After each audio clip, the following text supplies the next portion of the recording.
Assalamualaikum warahmatullahi wabarakatuh. Kenalkan, nama saya Ana Nuria Matusalea. Saya dari IPS 2 SMA Nazatul Ulama. Saya di sini akan membahas tentang soal SBMPTN Mapel Geografi.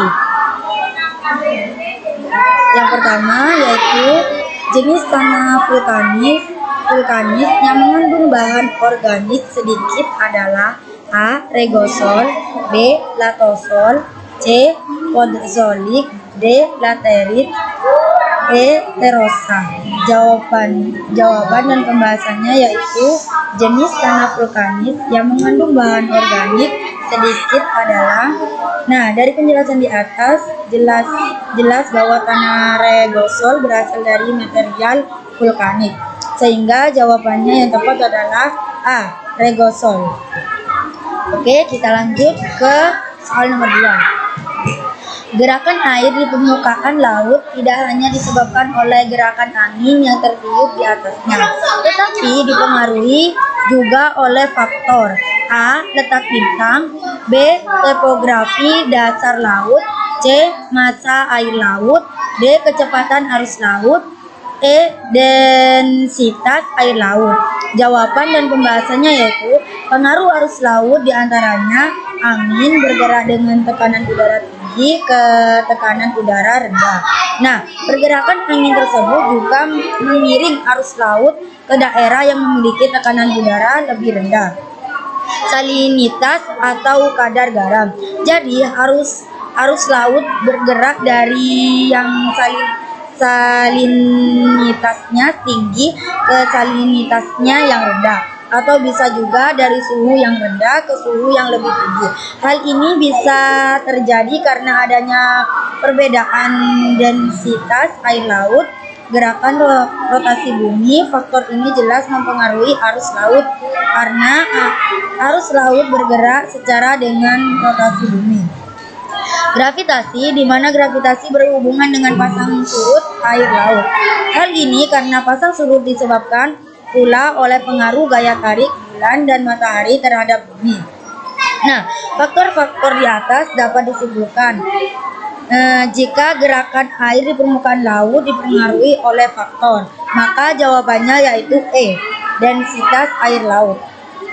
Kita lanjut ke soal yang nomor 3 yaitu pusat pertumbuhan biasanya terdapat di dataran rendah. Meskipun demikian, kota Bandung yang berada di dataran tinggi mampu menjadi pusat pertumbuhan bagi provinsi Jawa Barat adalah A. Aksesibilitas transportasi antara daerah tinggi, B. Dana alokasi pembangunan dari pemerintah pusat besar, C. Perpindahan sumber daya manusia ke pusat pertumbuhan, D. Adanya potensi sumber daya alam bernilai ekonomi, E. Memiliki banyak objek wisata yang menarik. Jawabannya dan pembahasannya yaitu umumnya wilayah dataran rendah memiliki aksesibilitas transportasi yang lebih baik dan mendorong wilayah tersebut menjadi pusat pertumbuhan. Meskipun begitu, bukan berarti wilayah dataran tinggi gak memiliki kesempatan untuk menjadi pusat pertumbuhan. Selama wilayah tersebut mampu menyediakan aksesibilitas yang baik, maka wilayah tersebut berpotensi menjadi pusat pertumbuhan. Salah satunya adalah Kota Bandung. Kota ini menjadi pusat pertumbuhan karena dorongnya perkembangan layanan pendidikan, industri, dan pemerintah.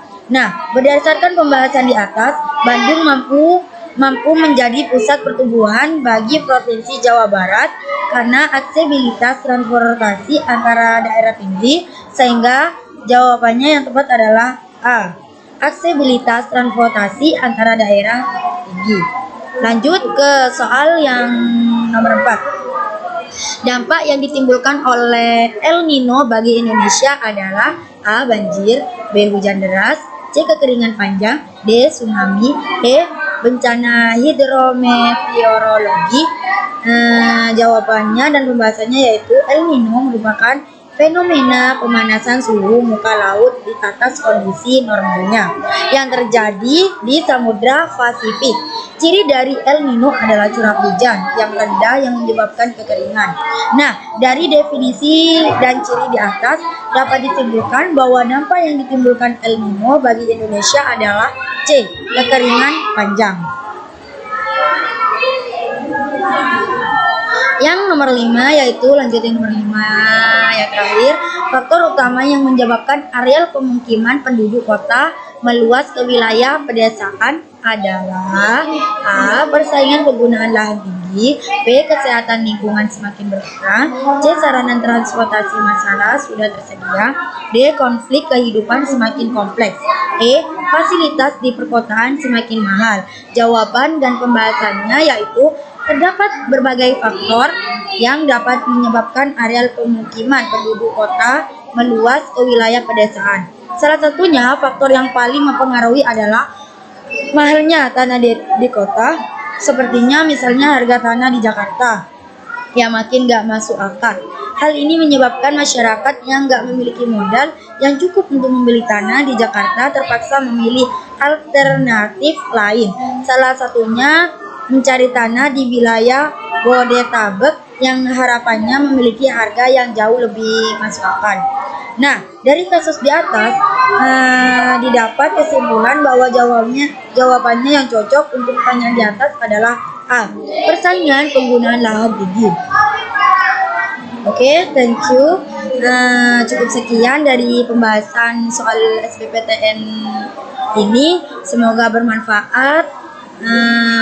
Wassalamualaikum warahmatullahi wabarakatuh.